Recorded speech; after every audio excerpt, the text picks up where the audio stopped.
Pagpanglimpyo sa hulot klasihan kag palibot sang eskwelahan ginahingagaw na. Samtang malapit 2,000 ka polis sa Western Visayas iga-deploy sa pagbukas sang klase sa Lunes. Si Zen Kilantang Sasa nakatutok live sa Barangay Gustilo La Paz, Iloilo City. Zen.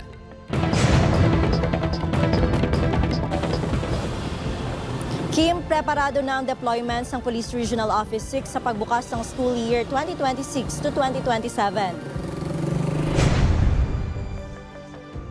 Masako na mga ginikanan manunudlo kag estudyante sa pagpanglimpyo sa palibot sang Picod Elementary School sa La Paz, Iloilo City. Si Manang Asuzena nga may duha ka apo nga estudyante nagpanglimpyo sa mga pulungkuan agud magamit na ang classroom. Kada opening class, brigada kami nga mga nanay. Nga manay?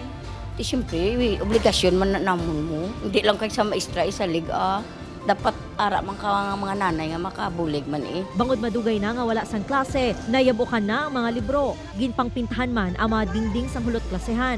Sunod sa school principal, antes pa mag-umpisa ang brigada eskwela, nakasugod na sila sa pagpang-repair sa mga hulot klasehan. Apang may duha ka classrooms nga na-schedule na for condemnation. Bangod daan na kag halos guba naman ang mga bintana kag kisame.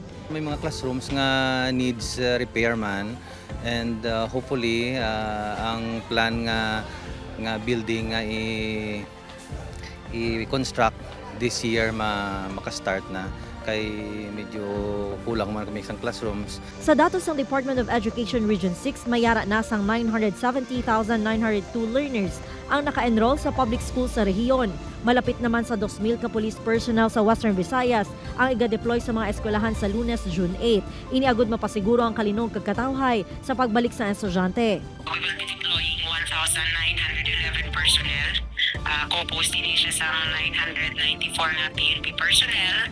May 40 personnel kita iya from concerned agencies. Kag may araman kita yung 877 na force multiplier nga mag-assist no? Kag mag-abulig iya sa ato niya mga kapulisan.